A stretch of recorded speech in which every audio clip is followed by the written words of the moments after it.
Y ahora continuamos con el espectáculo. Este canal ha hablado mucho sobre acorazados, cruceros, portaaviones, destructores, todo tipo de diversión y juegos, pero cómo era comandar uno de estos barcos, cuál era el trabajo, cuáles eran los beneficios, qué era lo divertido, cuáles eran los aspectos más serios de ello. Bueno, eso no es realmente algo que alguien que estudia historia pueda contarte en su totalidad. Realmente quieres saber eso de alguien que ha vivido esa historia, alguien que realmente ha comandado uno de estos grandes barcos.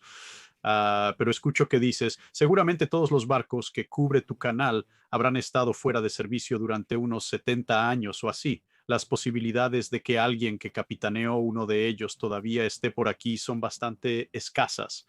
Bueno, podrías pensar eso, pero recuerda que algunos de estos barcos realmente llegaron mucho más lejos en la línea. Por ejemplo, los acorazados de la clase Iowa. Así que, ¿por qué no escuchamos a alguien que realmente comandó uno? De hecho, alguien que comandó el United States Ship Iowa en persona. Hola a todos, bienvenidos a este programa en particular. Vamos a estar hablando, bueno, para aquellos de ustedes que están viendo, obviamente no en vivo, pero yo estoy hablando en vivo con Larry Saquist, ex capitán del United States Ship Iowa, buque de batalla 61 en persona, posiblemente uno de los barcos de guerra más conocidos en el mundo y actualmente un barco museo en la costa oeste de los Estados Unidos, si no me equivoco. Así que supongo que puedo llamarte capitán. Larry, por favor, Larry, es justo. Así que el capitán Larry, supongo, se ha ofrecido amablemente a darnos una pequeña descripción de cómo era manejar el Iowa ella misma, lo cual no es una perspectiva que obtendrás todos los días. Así que somos muy afortunados de tener esto. Así que, como de costumbre, tenemos nuestras 10 preguntas. Obviamente estamos grabando esto a través de Zoom porque, bueno, volar a los Estados Unidos es bastante caro y dos, en este momento, eso es aún más problemático de lo habitual. Así que perdona cualquier error en la transmisión de datos de Zoom o lo que sea. Esos son completamente mi culpa, pero espero que eso no sea mucho problema. Así que supongo que lo primero, si te gustaría presentarte a los espectadores y explicar un poco sobre quién eres y qué hiciste en la Marina. Gracias, sí, y voy a quitarme el sombrero ahora que he autenticado que mi acorazado Iowa tenía soy Larry Sequist, un capitán de la Marina retirado. Hoy les hablo desde Gig Harbor, apropiadamente Gig Harbor, Washington, un pequeño pueblo portuario al sur de Seattle, en Puget Sound. Mi esposa y yo, ella es escritora. Nos jubilamos aquí después de mi carrera de 32 años en la Marina. Seguido de esa carrera, con 8 años en la legislatura del estado de Washington, y ahora estoy trabajando en un libro sobre una estrategia de democracia que en parte se basa en mi experiencia en la Marina. Vamos a hablar sobre el lado marítimo de mi carrera. La otra mitad de mi carrera en tierra fue en gran parte como estratega político-militar en el Pentágono. A veces. Así que supongo que la primera pregunta que tenemos es, ¿podrías darnos una idea de los diversos barcos en los que sirviste antes de tomar el mando de Iowa? Bueno, yo era un chico de granja nacido en Idaho, crecí en una granja en Oregon, así que como muchos chicos de granja, fui a la mar. En mi caso, me alisté en la Marina de los Estados Unidos porque estaban a punto de reclutarme y me alisté a bordo de un barco diésel. En ese momento estaba en Washington, Distrito de Columbia, y acababa de terminar 3 años de operaciones polares en el Ártico y el Ártico. Pero mi primer barco fue un United States Ship Drum, un viejo barco diésel de la Segunda Guerra Mundial, sin baterías. Era solo un barco de entrenamiento en Distrito de Columbia y fui a la mar en un barco diésel en Norfolk, saliendo de Norfolk, donde hice lo que todos los reclutas de marinos hacen, empezar a trazar tuberías. Una vez que obtuve una comisión por el camino, fui al campamento de entrenamiento el día después de graduarme de la universidad y obtuve mi verdadera educación, y luego solicité la escuela de candidatos a oficiales, Obtuve una comisión y mi primer barco fue el crucero Northampton. Era el crucero de comando que era la alternativa al puesto de comando nacional. Esa fue una buena gira de servicio para mí, porque me convertí en el asistente del navegante, tuve que vivir en el puente y realmente obtuve, como un oficial completamente nuevo, una buena experiencia marítima. Educación en navegación marinera, manejo de barcos y cómo se veía un barco grande. Desde allí me convertí en un marinero de destructor. Fui a ver brevemente, mi oficial ejecutivo dijo, sabes, quieres quedarte en la marina e intentar este destructor. Así que me envió a ver en una antigua clase Fletcher para Piper durante un par de semanas. Y a pesar del gas de escape, volví como un marinero de destructor dedicado. Y así serví como oficial de guerra antisubmarina en el United States Ship D'Amato, una modernización y reequipamiento de la flota, One. Luego, después de la escuela, volví como oficial de armas en el United States Ship O'Hare, otro modernización y reequipamiento de la flota, uno. Y luego tuve la suerte de, como teniente, esto fue durante los años de Vietnam, obtener el mando de una patrullera cañonera 99 United States Ship Beacon. Fuimos construidos en los Grandes Lagos, comisionados en Boston, nos trasladamos por el canal de Suez a San Diego y luego comenzaron a cerrar la guerra justo cuando estábamos listos para zarpar hacia Vietnam. Así que terminamos volviendo a Norfolk con ese barco. Así que fui a tierra por primera vez al Pentágono después de 7 años en el mar y un mando. Desde allí tuve 3 mandos más. Le digo a la gente que tuve un pequeño, mediano, grande y extra grande. El Faro, después de mi primera gira por el Pentágono, luego comandé la fragata Braunstein, fragata 1037, el destructor de clase Spruance David R. Ray, y luego el acorazado Iowa. Pasar de un destructor Spruance a un acorazado Iowa es un gran salto, considerando que el Spruance casi podría usarse como bote salvavidas para el Iowa. En efecto, pero sabes, te diré, Drac, una de las cosas interesantes es que no importa cuán grande o pequeño sea el barco, el papel del capitán es el mismo.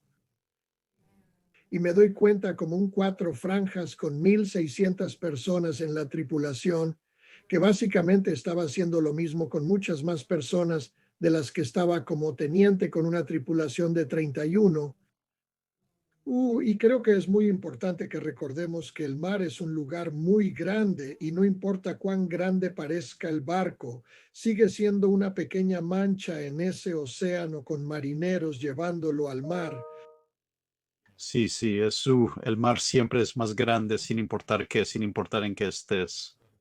Recuerdo ir a ver cuando hablaba de grande versus pequeño, ¿no? Yo estaba en Iowa, ¿no? Estábamos saliendo de Norfolk en cola de CD, saliendo por el canal, dirigiéndonos hacia lo que llamamos Bacates, del área de operaciones de Virginia Capes, y había embarcado a un joven reportero de periódicos que estaba conmigo en el puente, y me di cuenta de que mientras estaba de pie a mi lado haciendo preguntas, me estaba mirando como quizás el individuo más poderoso que jamás había visto.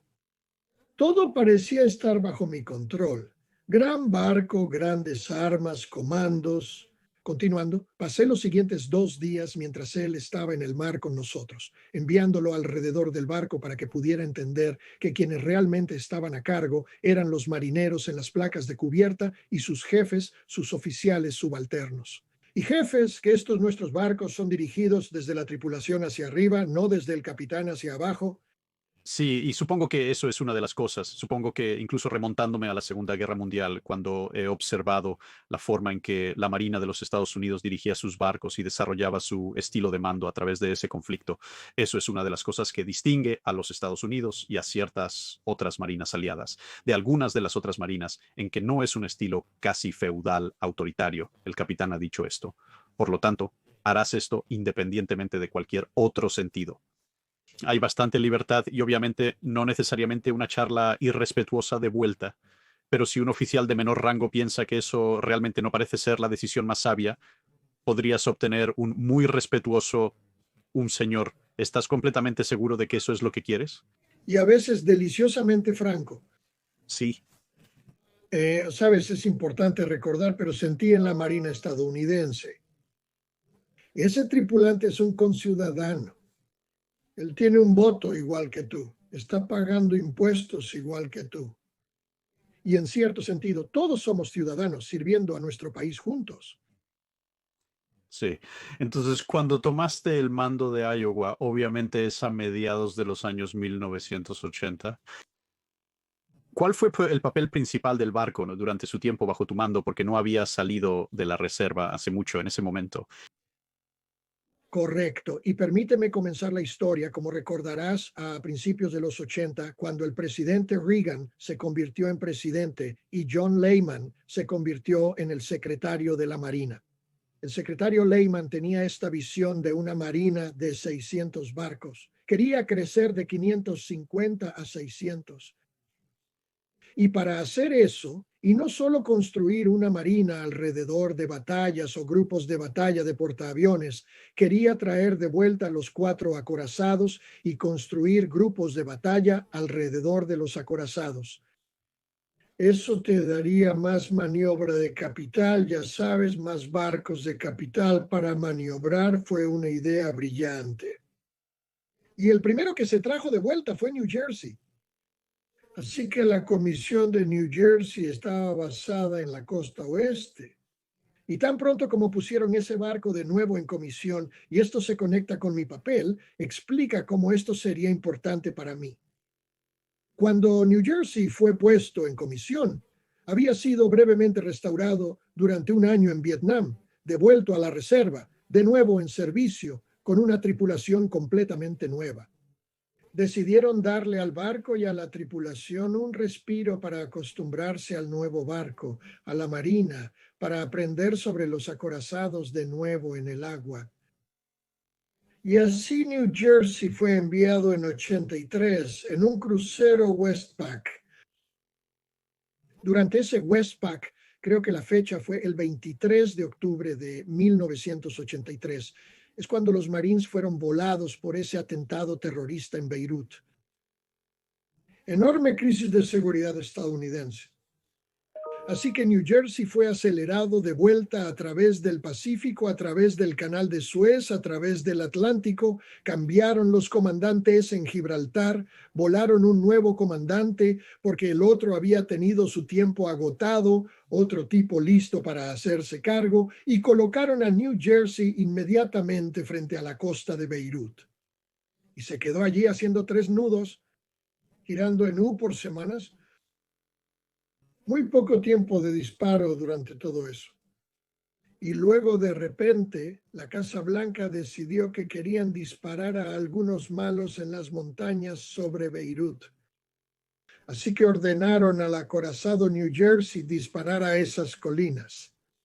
La tripulación era maravillosa, qué pena.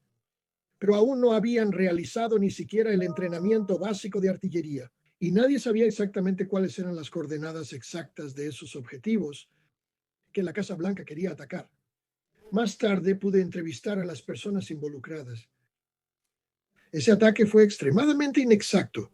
Eso avergonzó a la Marina y yo estaba en la línea para convertirme en el segundo director ejecutivo de Iowa.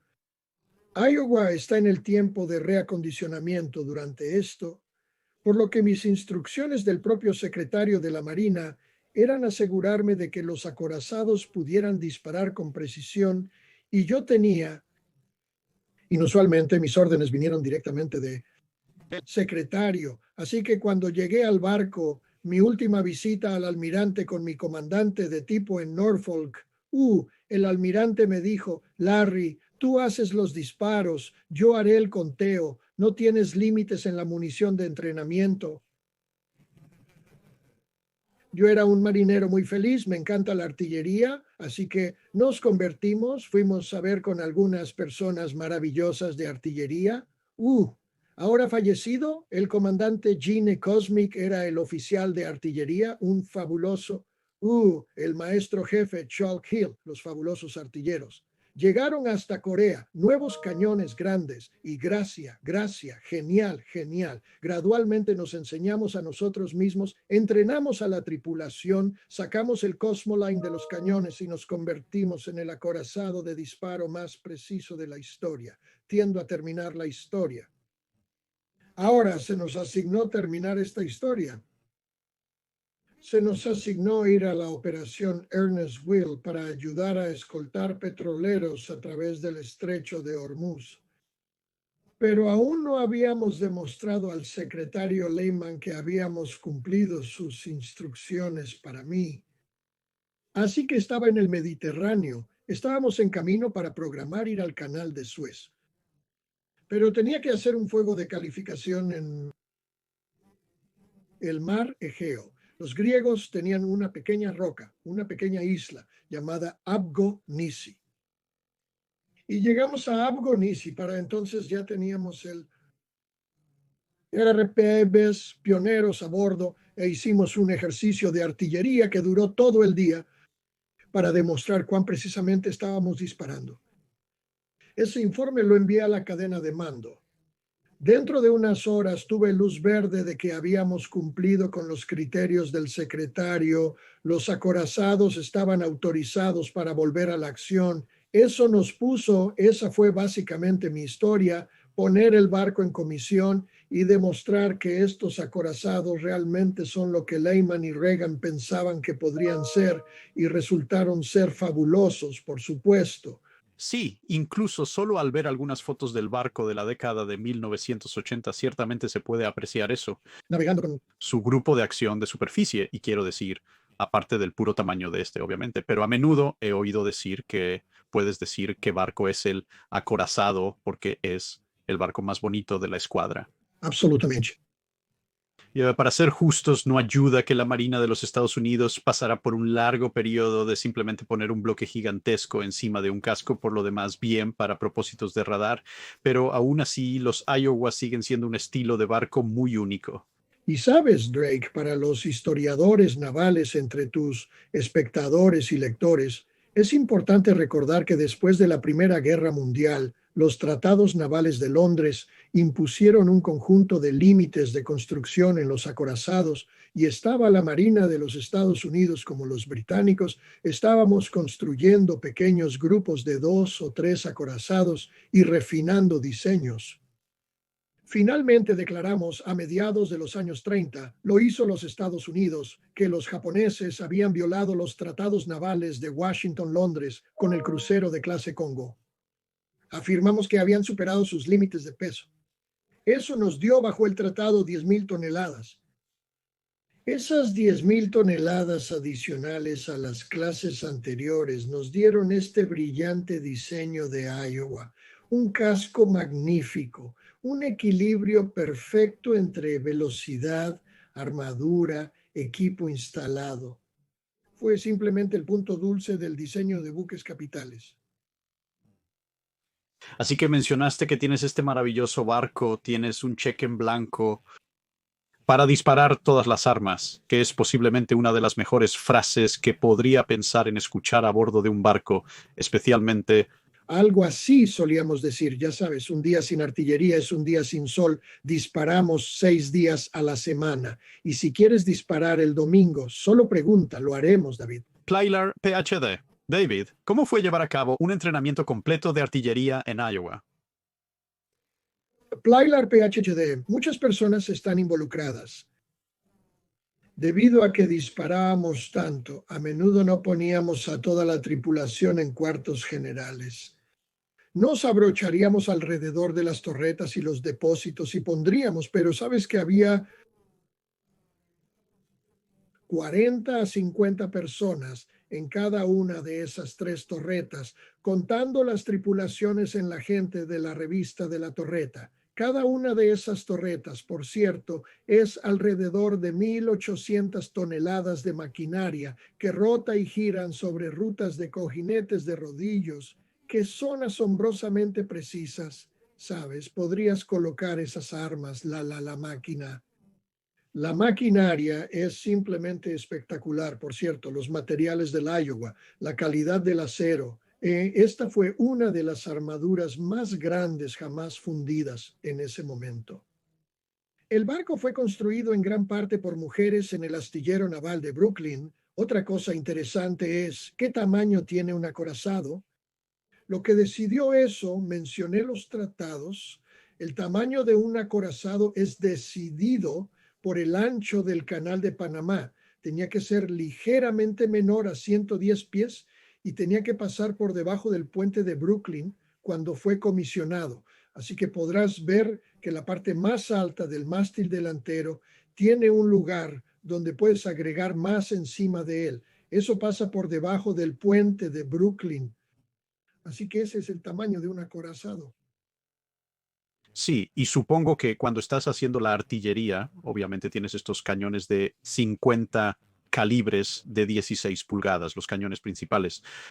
Pero para los años 1980, ese no es el único equipo y todo el equipo más reciente en el barco. Entonces, ¿qué otra tecnología? ¿Qué nueva tecnología pudiste usar durante tu tiempo en el mando? Sí, y quiero volver a lo que era tu pregunta sobre hacer realmente una artillería con cañones de 16 pulgadas.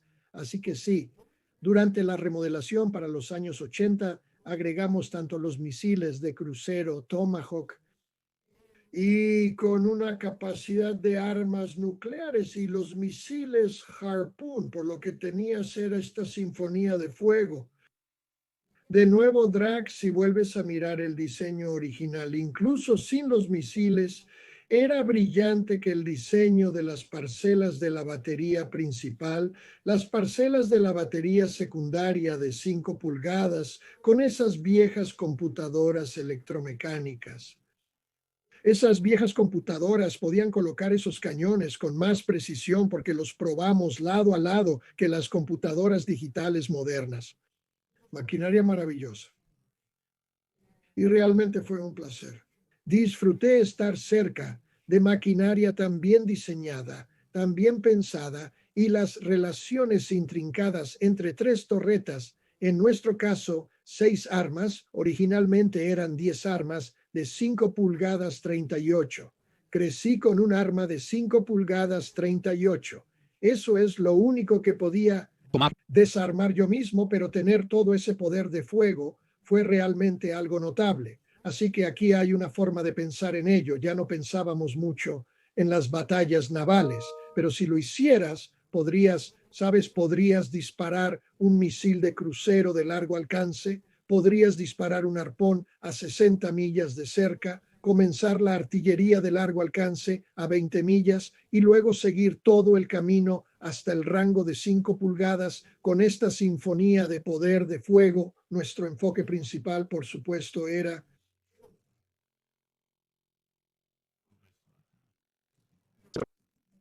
para la artillería en sí usábamos protección auditiva, pero y la necesitabas si estabas en la cubierta principal. Lo realmente importante es entender, y cuando los cañones disparaban, podía sentir como si se abriera este horno, ¿sabes? Solo este destello de calor.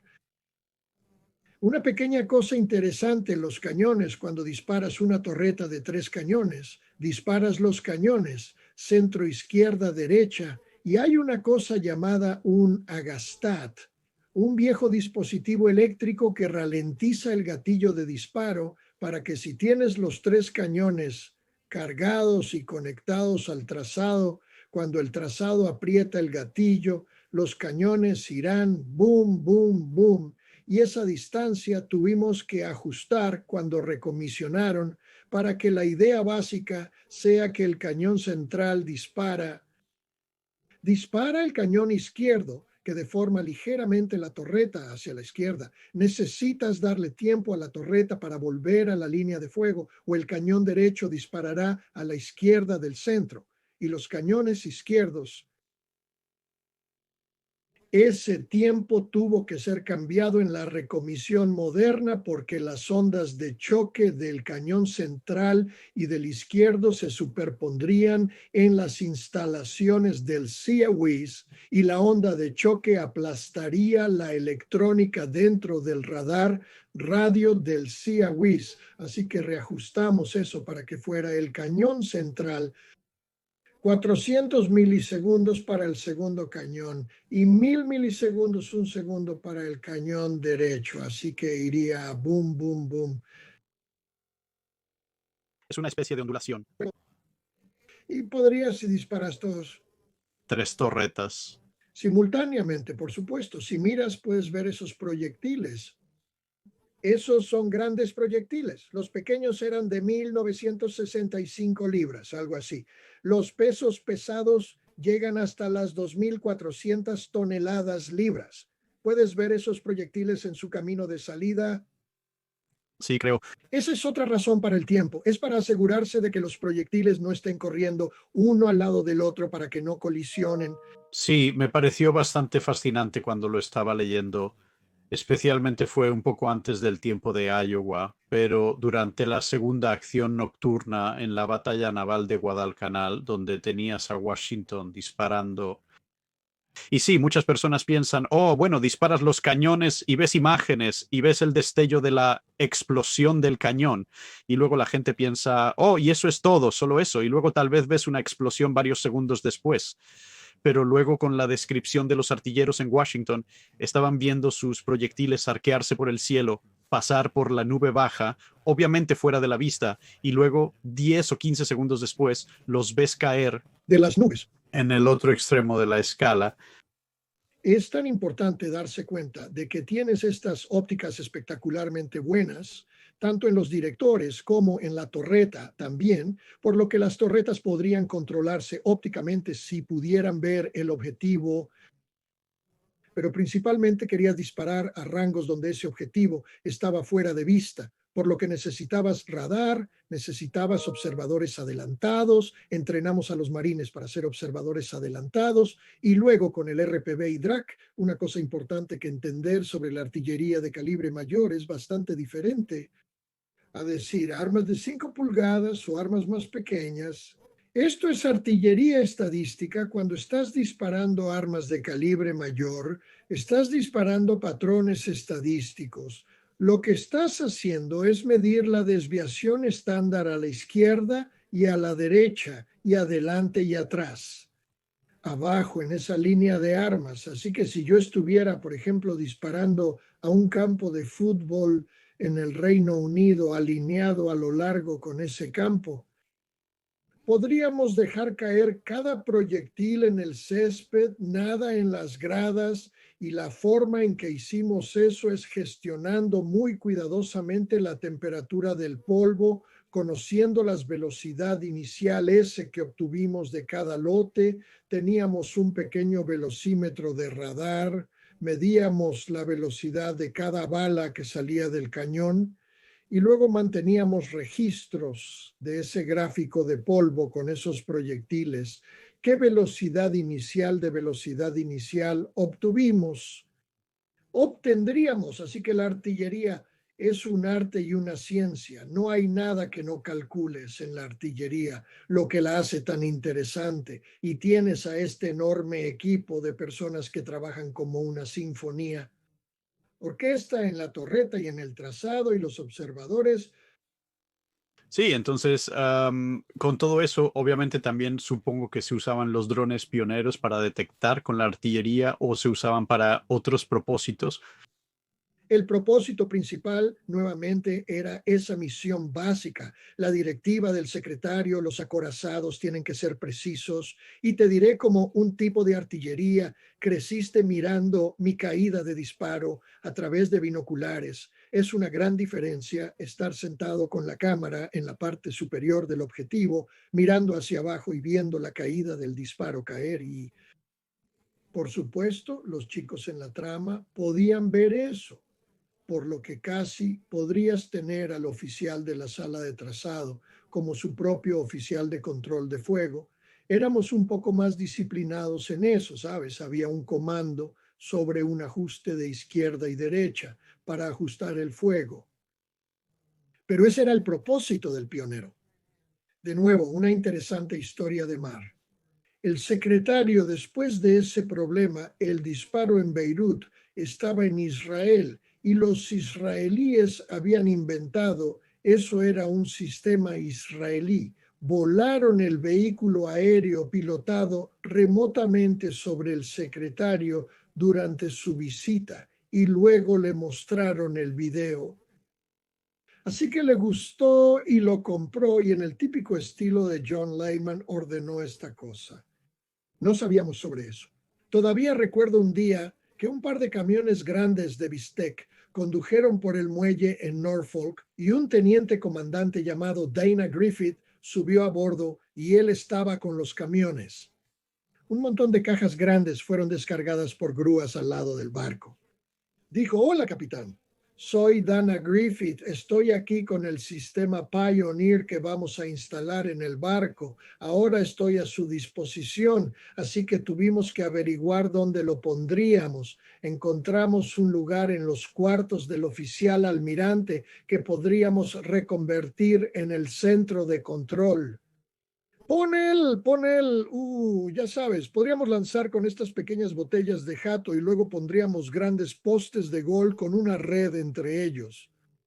Y ellos, el controlador se pararía con su pequeño control remoto cuando tomara el control local y volaría el vehículo aéreo pilotado remotamente directamente hacia él mismo, hacia esa red. Así que eso es lo que hicimos, construimos esto y descubrimos cómo usarlo, estrellamos muchos RPVs antes de finalmente eliminar todos los errores y descubrir cómo funcionar. Pero el efecto fue notable, cambia completamente la artillería de gran calibre al poder mirar hacia abajo en el objetivo. De hecho, mencioné esto. Tú. Sabes, el disparo para obtener la luz verde, para ir de secretario de la Marina, ese último día de disparo de calificación en el Mediterráneo, cuando estábamos en el Egeo, esa roca Abgonisi, usamos el vehículo aéreo pilotado remotamente para ver esa caída de disparo y cuando nos fuimos, no solo habíamos sido muy precisos, sino que dejamos esa roca bastante más pequeña de lo que era antes. Siempre pensé que deberíamos enviar una carta a los griegos disculpándonos por reducir el tamaño de su isla. Nos dedicábamos a la reorganización del paisaje. Justo suficiente, sí. Oh, Ahora, había otras tecnologías, otra cosa que hicimos, si puedo. Aquí hay algunas otras cosas. No solo eran los RPVs, la adición de los misiles, cuando agregaste todo ese poder de ataque desde muy largo alcance, así como las armas. Necesitabas la capacidad para controlar eso. Así que lo que hicimos es reutilizar la antigua cabina del almirante en el nivel O2, como lo que llamamos ataque. Era un centro de información de combate superior, un centro de información de combate superior, el inferior, el original. Estaba dentro de la caja blindada de donde, ya sabes, trabajaban los hombres del radar, pero agregamos allí este centro de ataque y construí un tipo diferente de arreglo de comando, en el que el oficial de ataque estaba realmente controlando el barco en la misión. El oficial en la cubierta del puente iba a donde el oficial de ataque le decía que llevara el barco. Y pudimos hacer eso porque teníamos las primeras computadoras portátiles o transportables y por primera vez en la Marina de Superficie, cuando volvíamos al puerto después de un periodo en el mar, estas personas contratistas de computadoras subirían a bordo y hablaríamos a través. Y ellos reprogramarían nuestros sistemas de computadora para que pudiéramos ver el espacio de batalla y controlar misiles, aviones. Podíamos ver todo desde allí, así que eso fue una innovación importante. Otra cosa que hicimos es darnos cuenta de que debido a que los acorazados fueron construidos con capacidades de autorreparación, había algo así como 26 talleres incorporados en el acorazado Desde la forja podrías fundir algunas piezas de acero propias, grandes talleres de máquinas. Agregamos talleres de electrónica de alta tecnología. Así que convertí esa parte del acorazado en un barco de reparación que fue financiado por el comandante de tipo. Y podría embarcar pequeños proyectos de reparación de los chicos pequeños en la compañía. Ellos volarían o enviarían por barco cosas que necesitaban ser reparadas y nosotros haríamos todas esas reparaciones a bordo del barco. Así que eso fue otra cosa que inventamos, usar el acorazado como un móvil, base móvil, un par de otras cosas. Mientras pensaba Zach sobre innovaciones, esto sonará terriblemente simple, pero era importante para la tripulación de Northampton Literas, en lugar de dormir en las literas de lona de la Segunda Guerra Mundial, 6 u 8 altas. Había literas de Northampton que, según los estándares modernos, aún eran un lugar terrible para tener como hogar, pero mejor que los cuartos de la Segunda Guerra Mundial, e instalamos aire acondicionado que fue tanto una bendición como un problema. Los diseñadores en los años 30 y 40 eran brillantes diseñadores de manejo de aire, por lo que eran muy hábiles para mover grandes volúmenes de aire antes del mundo del aire acondicionado a través de un barco para ventilar espacios, incluyendo espacios de ingeniería. Cuando pusimos el aire acondicionado, las barreras arruinaron esos patrones de flujo de aire originales. Nos llevó un año finalmente descubrir formas en las que podríamos tener tanto aire acondicionado como el flujo de aire natural que originalmente se había diseñado. Y por cierto, otra innovación. En el espacio de ingeniería estábamos quemando un combustible diferente al que se diseñó para quemar el barco. ¿Sabes? Los viejos días del petróleo negro. La Segunda Guerra Mundial, así que los ingenieros hicieron un trabajo brillante. Les llevó meses y meses de trabajo para reajustar gradualmente toda la planta para que pudiéramos operar a plena potencia. Y de hecho, operamos el acorazado Iowa.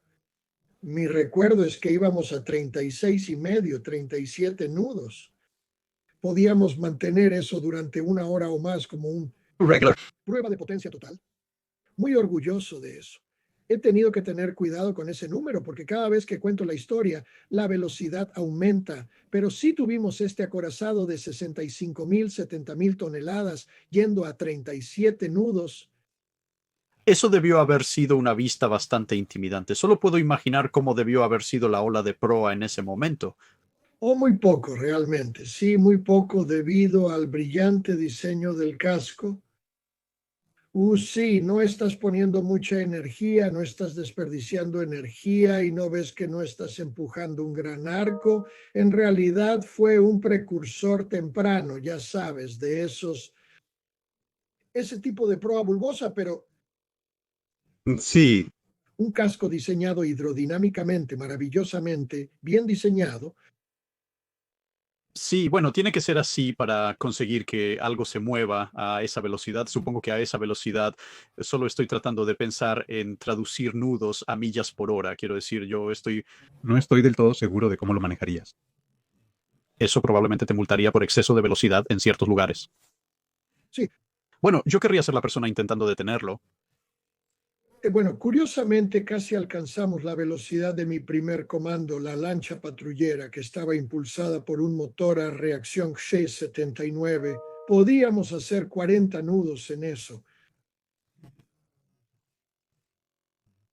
Entonces, con el barco, obviamente todo trabajado. ¿Cuál fue la reacción de otras marinas y del público en general cuando estabas realizando varias visitas a puertos con este enorme barco, cuyo tamaño la mayoría de las personas probablemente nunca habían visto antes? Bueno, obviamente muy positivo, es un impacto poderoso, es un barco hermoso y muy impresionante. Y un par de ejemplos, de hecho, comenzando ya que estás en el Reino Unido y tu primera experiencia, si recuerdo bien, Drake fue en Portsmouth, Sí. pero hicimos una visita al puerto en Portsmouth en el otoño de 1986. Tuve que quemar algo de combustible para aligerar y subir el calado un par de pies para entrar al puerto de Portsmouth. Pero al entrar allí, recuerdo que las noticias de la British Broadcasting Corporation enviaron equipos de televisión. Estaban transmitiendo nuestra llegada desde el aire. Fui cuidadoso al entrar, como recuerdo la historia británica. El HMS Lion, el último acorazado, fue remolcado fuera de Portsmouth. Y en el remolque, el Lion encalló justo debajo de este pub que está en los rompeolas, justo en la entrada del puerto de Portsmouth. Así que quería asegurarme de que pasara por la entrada, pero tuvimos una visita fabulosa. Decenas de miles de personas nos visitaban en todos los lugares a los que íbamos, en Alemania. También hicimos una visita de estado, por ejemplo, en Estambul. Podrías usar el barco como un capital político para el país. Otra cosa que fue muy importante en Honduras, por ejemplo, atracamos en Honduras por el lado del Caribe y con helicópteros. Volé algo así como 40 tripulantes, 2 médicos, 2 capellanes, un dentista con una silla dental portátil, hasta un orfanato en las montañas sobre San Pedro Sulu. Cuando lees estos días sobre los hondureños que están tratando de escapar de Honduras, estábamos trabajando exactamente en esa misma área, pintamos un orfanato, lo reparamos, hicimos mucho trabajo de medicina y odontología. La tripulación, por supuesto, estaba muy orgullosa de lo que pudo hacer, así que es otro ejemplo de no solo ser una cara bonita en el puerto, sino también de poder hacer algo significativo con la población local. Eso demostró el valor de América, nuestros valores y nuestra tripulación. Y te diré lo más importante sobre la sequía. Siempre vi a la tripulación como los mejores embajadores de América cuando desembarcamos a nuestra tripulación en cualquier puerto, ya sea Estambul o Portsmouth. Esto era América desembarcando, marineros de buen aspecto. Teníamos a este maravilloso jefe de comando maestro, Bobby Scott, el mejor marinero con el que jamás fui al mar. Podrías haberle puesto un traje de almirante de 4 estrellas y él sería capaz de dirigir toda la marina fácilmente. Bobby Scott era un líder fabuloso para la tripulación y siempre estaba en la cubierta de popa. Ningún marinero desembarcaba sin que Bobby Scott lo hubiera dicho, y si el marinero no estaba del todo listo para desembarcar, de alguna manera una arruga en la frente del jefe maestro de Bobby Scott, ese marinero volvía a dar una segunda ronda de retoques antes de desembarcar, así que como diplomáticos, ese tipo de uso de la presencia del presidente del barco era muy importante como parte de la presencia de América en todo el mundo. Una razón por la que todavía queremos tener acorazados. Sí, ciertamente hacen una declaración. Debería mencionar, por cierto, algo que todos vieron. Hablamos sobre el presidente Reagan el 4 de julio de 1986. Hicimos la revisión naval internacional. La Estatua de la Libertad tenía 100 años. Nos la habían dado. No, la estatua no tenía 100 años en el 86. Tal vez sí lo era. Nos la habían dado los franceses, la Estatua de la Libertad, había sido renovada, recomisionada, y entonces la idea era que el 4 de julio tendríamos una revisión naval internacional. El presidente Reagan estaría a bordo del barco y luego, más tarde en el día, con un láser, reabriría y volvería a iluminar la Estatua de la Libertad. Teníamos algo, me dijeron, como 1,000 millones de espectadores en televisión alrededor del mundo para esa revisión naval internacional, de tener al presidente a bordo de docenas de barcos de marinas de todo el mundo, miles de barcos pequeños. Así que ese fue otro lugar donde la gente realmente gustó la idea de este hermoso barco representando lo mejor de América, con los mejores marineros de América a bordo. Y Obviamente no siempre es diversión y juegos y poder mostrar el barco, pero obviamente es un buque de guerra. Así que Iowa, según entiendo, fue desplegado al Golfo Pérsico durante la Guerra de los Petroleros. Un pequeño cambio desde el negocio del aeropuerto. ¿Hubo algún encuentro cercano a bordo del Iowa con embarcaciones o aeronaves iraníes o iraquíes, etcétera, durante ese periodo? Todo el asunto fue un encuentro cercano prolongado. Mencioné el tiroteo en Afganistán y la autorización para pasar por el Canal de Suez. Tengo una gran simpatía por este gigantesco barco mercante que quedó atascado porque yo también tuve un barco muy grande en un canal pequeño y aprendí sobre los efectos de los bancos y cosas así. Nos las arreglamos muy bien, gracias a algunos pilotos egipcios muy buenos. Cuando entramos en el Golfo Pérsico, esto fue en diciembre del 87 hasta enero del 88, febrero del 88. Esto fue en plena guerra de 10 años entre Irak e Irán. Los iraquíes ya habían golpeado uno de nuestros barcos en el Golfo Pérsico. Había pasado, esta es la tercera vez en mi carrera que estuve en el Golfo Pérsico en despliegue. Estuve allí mucho tiempo en mi carrera más joven. Y los iraníes estaban interfiriendo con el tráfico de petroleros de entrada y salida. Ahora, mientras entrábamos allí, fue alrededor del tiempo que estábamos navegando, hubo uno de los incidentes donde la Guardia Revolucionaria de Bandar Abbas y las islas allí, las islas iraníes, habían interferido con algunos petroleros. Y había la portada de la revista Time, según recuerdo, que tenía una foto de un gigantesco petrolero y la fragata estadounidense siguiendo por seguridad al barco mercante. Así que le dije a mi tripulación que nunca iban a encontrar una foto con Iowa siguiendo a un petrolero a través del estrecho de Hormuz. Estamos allí para proteger, no para ser protegidos. Y por cierto, hablemos de innovación en el ataque. Los compañeros del contramaestre recordaron a los viejos tiempos. Yo era la clase que se construyó con equipo de barrido montado en proa, así que bajamos al astillero de la Marina de Charleston, donde el comando de barrido de minas era su cementerio. Encontramos viejo equipo de barrido paravane y equipo de barrido improvisado en ambos lados desde la proa para que pudiéramos desplegar con J. Davids, desplegar nuestros paravanes y barrer un canal de 3 a 400 pies de ancho desde la proa. Podía poner los anclajes abajo. El equipo de barrido, básicamente podíamos protegernos ahora cuando llegamos allí. La forma en que operábamos es con los iraníes teniendo Era algo así como 23 sitios de gusanos de seda.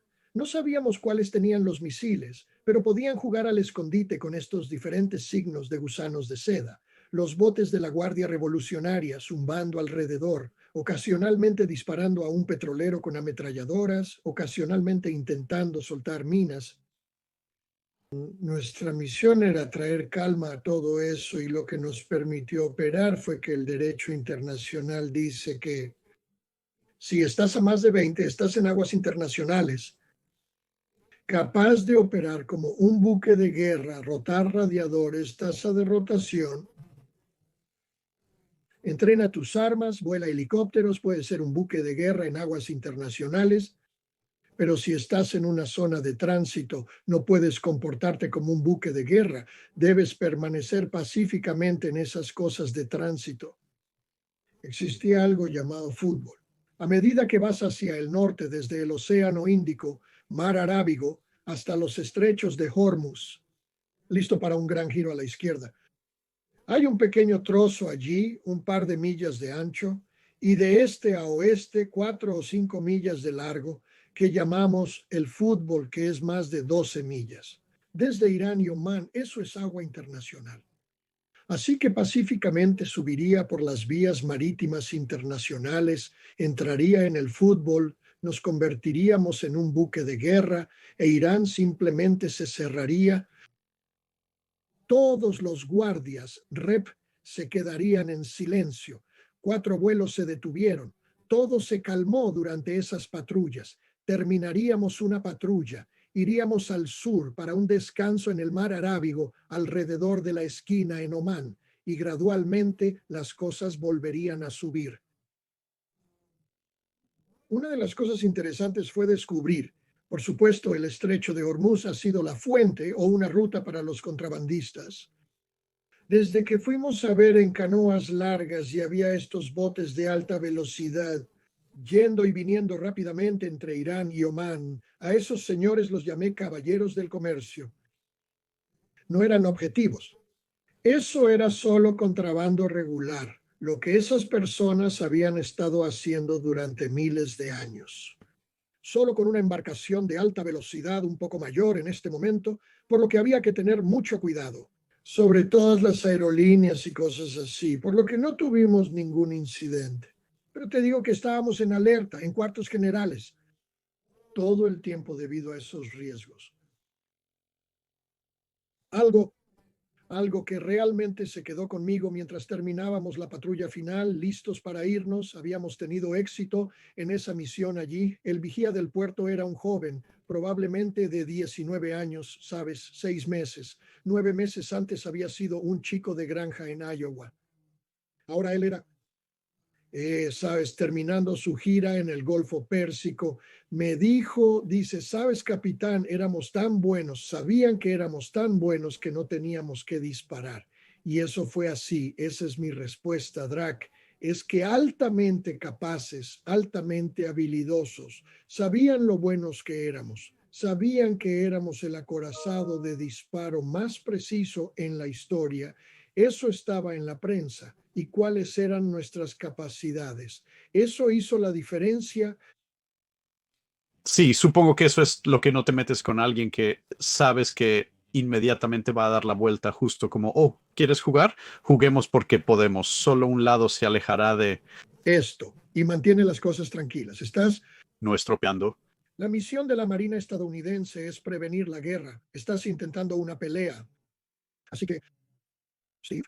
Winikin. Entonces, mientras todos obviamente visitaban puertos, visitaban el Golfo Pérsico y cosas así, ¿hubo algún incidente especialmente divertido durante los viajes del barco?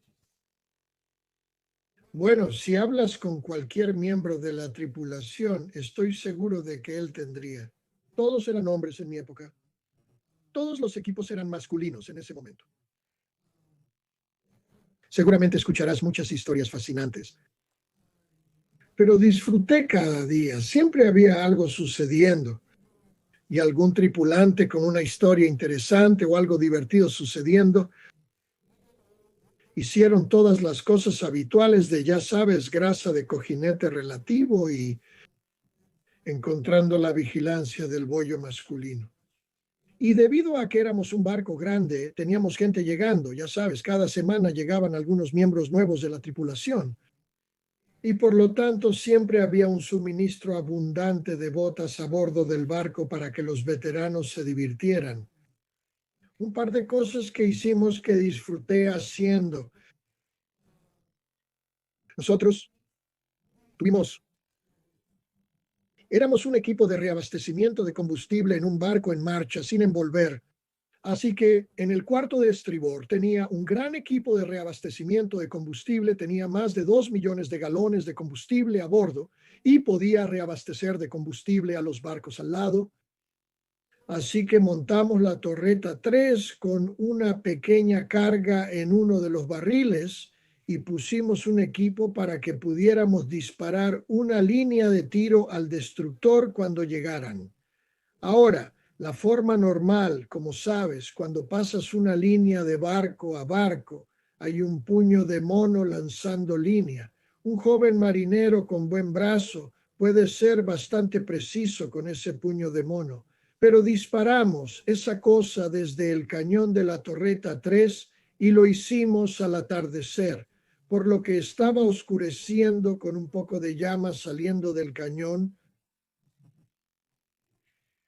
Asustó mucho a ese barco inmediatamente, pero me daría vergüenza decir que lo disfrutamos, pero Él se retiró y no se acercó durante un tiempo y estamos tranquilizando que no intentaríamos disparar. Solíamos divertirnos. Por ejemplo, pasaríamos la palabra en los altavoces de la cubierta superior porque todos mirarían el acorazado como marineros de destructores. Ya sabes, siempre estás siendo zarandeado en cada mar y el acorazado simplemente navega como una mesa. Así que pasaríamos palabras en los altavoces 1MC en la cubierta superior como que el torneo de billar ha sido retrasado por 30 minutos. Ya sabes, comenzará a las 16:30. Por supuesto, estos chicos allá están rebotando en los mares pesados y estos subs allá en realidad están jugando billar y yo así que teníamos cosas así que quería contarte. Una historia en particular, ya que eres británico. Terminamos nuestro recorrido en el Golfo Pérsico y nos dirigimos de regreso al Canal de Suez, ya sabes, alrededor de pasamos Aden, fuimos a Heku para pasar por esa pequeña zona allí de Aden en aquellos días y nos dirigimos hacia el Mar Rojo y terminamos navegando junto a un par de barcos británicos con los que operábamos, un par de fragatas que se dirigían al Canal de Suez, básicamente en el mismo cronograma, así que simplemente nos unimos, tuvimos un par de días operando juntos con helicópteros, intercambiamos un par de personas y estábamos haciendo reabastecimientos en alta mar. Se acercaban solo para que los jóvenes oficiales practicaran, ya sabes, siempre entrenando y viendo, así que eso es lo que hicimos en un poco de antecedentes. Antes en mi carrera había estado en las Seychelles. Dije que pasé mucho tiempo en el Océano Índico. Había estado en las Seychelles en un destructor anterior y había un barco auxiliar real británico en ese puerto y eran maravillosos. El guardarropa nos llevó y por supuesto podían beber en el mar. En el barco estábamos secos, así que nos complació ser los invitados de los británicos. Y recuerdo que nos hicieron un espectáculo de varios tipos de personas extrañas visitando en el armario. Así que para devolver el favor, lo que hicimos cuando este destructor, la fragata, el Brit, llegó al lado del barco de la Marina Real y montamos la línea alta, tomamos con uno de los principales internos de los botes de la previsión, se puso el águila del capitán en un lado y la cruz del capellán en su cuello, así que estaba vestido como un capellán, capitán de la marina, se puso su chaleco salvavidas, saltó en la línea alta británica, donde simplemente te paras en una pequeña barra en T, se deslizó y cuando saltó al otro lado preguntó, ¿dónde diablos puedo conseguir una cerveza? Y se fue y llamé al otro director ejecutivo. En la fiesta de sonido en mano, el teléfono, dije que el capitán Hyman está tan avergonzado. Tenemos a este capellán que estoy llevando de vuelta a los estados. Tiene un tornillo suelto y estamos tratando de mantenerlo bajo control. Mi deber es llevarlo de manera segura de regreso a los Estados Unidos. Se ha soltado y está en tu barco. ¿Puedes devolvérmelo? El jefe corre alrededor del barco británico buscando una cerveza. Todos disfrutamos eso. Yo podría. Solo imagina verlo durante bastante tiempo, pero pensamos que eso era bastante divertido. Sí, podría imaginar la hilaridad tratando de perseguir esto. Supongo que debes perseguir y detener a una persona que aparentemente está en el capitán. Rack, así que tienes que manejarlo. Discúlpeme, señor. Está siendo detenido, por favor, ven por aquí. Yo sabes que la Marina Real, los marineros de la Marina Real, tienen un maravilloso sentido de ti. Sabes, si estás alrededor de un montón de marineros británicos, vas a pasar un buen rato. Y eso fue para tratar de mantener nuestra parte de la relación. Justo suficiente. Sí, entonces supongo que una de las grandes preguntas cuando estabas ascendiendo en los rangos, obviamente la mayoría de ese tiempo los Iowas habrían estado en la reserva. ¿Alguna vez pensaste que ibas a comandar un barco como el Iowa? David Plylar Jr. No, porque ni los teníamos. Siempre había querido desde muy temprano, quería estar al mando. Mi primera hoja de sueños como un joven oficial. Envías estas pequeñas tarjetas a Boopers, la oficina de personal naval, sobre lo que te gustaría hacer y escribí el comando de cualquier barco en cualquier lugar, sin importar cuán oxidado, y tuve la suerte, como dije, de obtener el mando siendo teniente de una cañonera y luego permanecer al mando un total de 4 veces. Y sabes, resultó que hice la elección como un oficial de 4 franjas que yo sí quería. Lo normal era ir al mar como comandante de escuadrón. Realmente me gusta estar al mando y para mí mi decisión giraba en torno a una botella de comandante, 2 de 15 libras. Las botellas rojas tienen que ser pesadas y una etiqueta marcada cada mes que esa botella de comandante 2 todavía está apta para el servicio. Quería asegurarme de que esas botellas de comandante, 2 eran mis botellas de comandante, 2 no botellas de comandante, 2 que estaba inspeccionando en el barco de otra persona. Así que tuve mucha suerte de tener la oportunidad. Y confesaré que me preocupa hoy que en nuestra marina más pequeña, con los horarios de entrenamiento comprimidos que no estamos dando a los jóvenes oficiales estos días, la oportunidad que tuve para el mando tras mando, para seguir aprendiendo, para aprender más, para hablar con otros oficiales al mando, para averiguar qué podrías hacer mejor la próxima vez. Creo que esa experiencia realmente vale la pena y es importante acumularla para que ese oficial al mando tenga experiencia. Y me gustaría ver, yo espero un resurgimiento de ese tipo de experiencia. Esperemos que con las nuevas fragatas de clase Constellation que vienen en camino, eso aumentará el número de espacios disponibles para los oficiales que pueden aprovechar eso. Así que,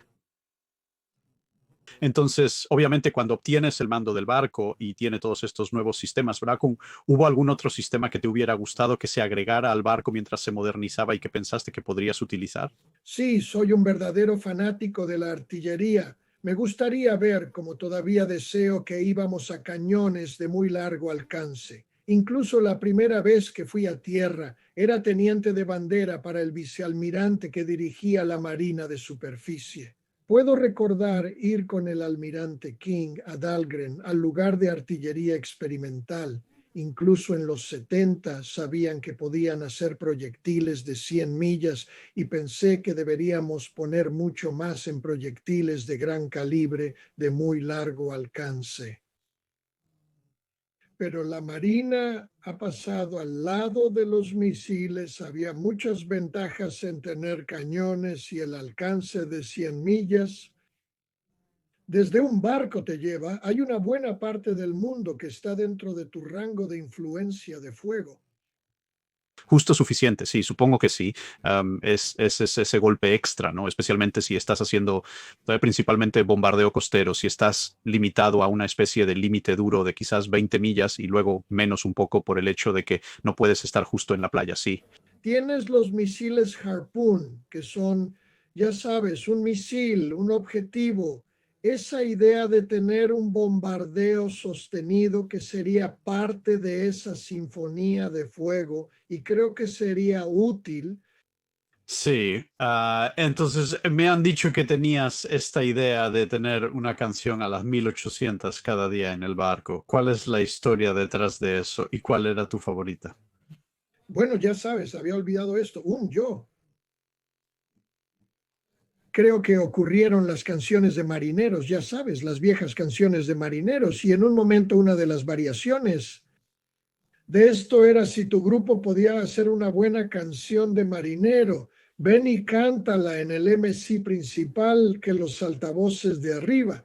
Otra cosa que hicimos fue que el barco era tan grande, con una gran tripulación, que nos divertimos con la idea de que tomaba un tiempo viajar desde Irak a los cuartos por la mañana. Así que teníamos un programa de charlas matutinas, había un periódico interno, una estación de televisión interna y un sistema de radio interno, con periodistas profesionales, algunas personas maravillosas en ese departamento de asuntos públicos, fotógrafos brillantes y estábamos usando televisión y radio, así que teníamos un programa de charlas matutinas, era como ir al trabajo y había un par de chicos con las bromas habituales y mirarían el plan del día, el pod, y dirían, bueno, veo por qué estamos haciendo esto, llamemos al capitán. Entonces yo recibiría una llamada telefónica ahí en la radio y dirían, capitán, ¿por qué estamos haciendo esto hoy?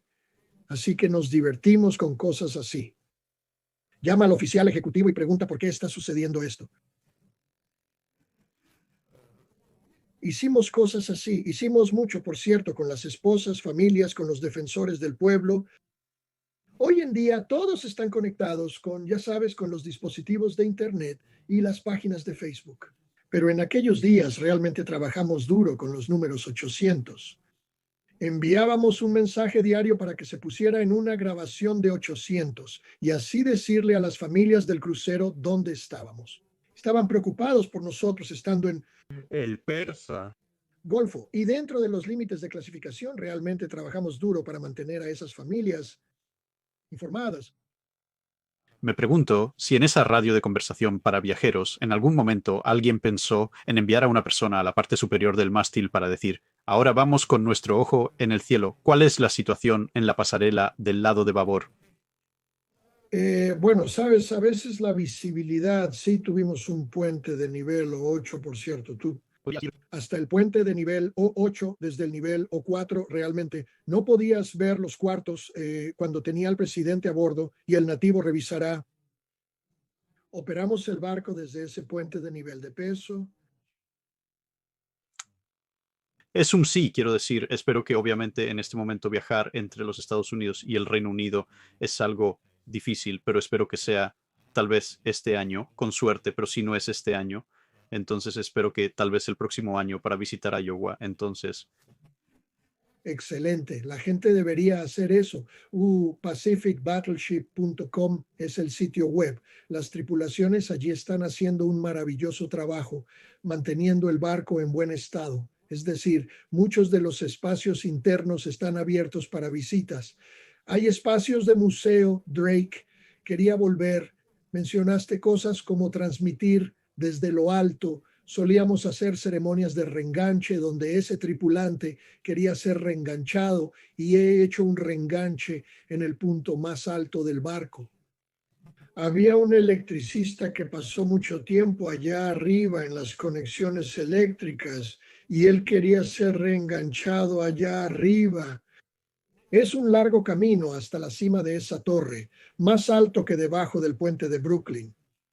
También una vez reenganché a un hombre en el ancla en el puerto, bajamos el ancla lo suficiente para que ambos pudiéramos bajar por una escalera de Jacob y pararnos allí en esas gigantes aletas. Así que sí, hicimos muchos reenganches inusuales. veré si me permiten llegar a esa posición superior. Para ser honesto, le tengo terror a las alturas, pero siempre estoy dispuesto a un buen desafío. Te abrochas, te pones tu equipo de seguridad, el cual está incorporado en el barco. Sí, supongo que eso nos deja con nuestra última pregunta, que obviamente muchas personas, puedo decir, van a preguntar, ¿crees que los acorazados de clase Iowa todavía serían útiles hoy en día? Mi respuesta es sí. De hecho, mi respuesta es un rotundo sí. Estamos cometiendo un error. De hecho, los acorazados mismos estaban hechos de materiales de tan alta calidad. No deberías mirar a los acorazados de los años 80 como una especie de anacronismo sacado de la Segunda Guerra Mundial. Si acaso, los acorazados se construyeron 50 años antes de su tiempo. Solo fue en los 80 e incluso ahora donde ese buque capital con un alcance enorme, la sinfonía de fuego de misiles de largo alcance a artillerías de corto alcance, cañones de calibre mayor, una tripulación que puede hacer de todo. Tiene experiencia incorporada en reparaciones, médicos, dentistas, un hospital de 23 camas, 2 quirófanos y esta magnífica tripulación, que son los mejores en su negocio. Sabes, tenía el desorden del jefe, era de unos 60 jefes, oficiales de marina, de 15 a 20 jefes maestros. El comedor de oficiales incluía 20 o 30 garantías y LDOs. Eran los mejores en el negocio. Por lo tanto, restaurar los acorazados lograría dos cosas. No solo sería muy valioso, puedes verlo moviéndose alrededor del mundo ahora como presencia estadounidense. Eso sería muy útil, valioso para la estabilidad local, pero también sería una escuela del barco. Un barco grande como ese es una escuela de terminación para marineros, y con ese rico conjunto de personas mayores que saben todo sobre todo y han estado yendo a ver tú, desde que no era Guardia Marina. Hay una enorme oportunidad para que los jóvenes marineros aprendan las artes de ir al mar, así que sí, me encantaría ver los acorazados algo como ellos, un barco capital de vuelta en servicio. Eso fue un maravilloso ejemplo de usar algo que estaba bien diseñado, bien construido. Admites que la soldadura era perfecta, los caminos de cables eléctricos estaban dispuestos perfectamente rectos, simplemente un barco bien diseñado y bien construido que creo que aún podría servir a América, y si no puedes hacer eso, al menos ve a visitarlo a San Pedro. Sí, quiero intentar completar la colección de la clase Iowa. Llegar a Missouri va a ser un poco interesante porque está en Hawái, pero definitivamente conseguiré 3 de los 4. Admiro mucho a los marineros de acorazados, de todos mis compañeros de barco que están alrededor del país. Simplemente un maravilloso grupo de personas que, siendo jóvenes, pusieron su corazón y alma en ese barco, aún sirviendo a su país. Excelente. Todos estamos orgullosos de ser marineros del acorazado Iowa. Y con razón, así que supongo que, bueno, nos hemos quedado sin preguntas, así que sí, el tiempo ha volado, así que supongo que queda decir muchas gracias al capitán Larry Sequest por su tiempo, su experiencia y su conocimiento de cómo era operar el United States Ship Iowa en la vida real, por así decirlo. Y supongo que espero que no te opongas demasiado. No has decidido que me odias completamente en la última hora y media, así que espero que no te opongas demasiado a quizás volver para un seguimiento, porque estoy seguro de que habrá muchas personas en los comentarios cuando se publique este video que estarán haciendo todo tipo de preguntas sofisticadas a las que espero que puedas arrojar un poco más de luz. Y sé que hemos dicho que vamos a hablar obviamente sobre la Torreta 2 y lo que sucedió allí. Otro punto, pero eso creo que pertenece a una discusión separada. El acorazado, solo el diseño del barco, las cosas que podían hacer, es realmente notable, así que por supuesto que lo espero con ansias. Mantendré mi café caliente y listo para ir. Excelente, gracias. Gracias por ver el video. Si tienes comentarios o sugerencias para revisar un barco, déjanos saber abajo. No olvides comentar en la publicación fijada para preguntas de dique seco.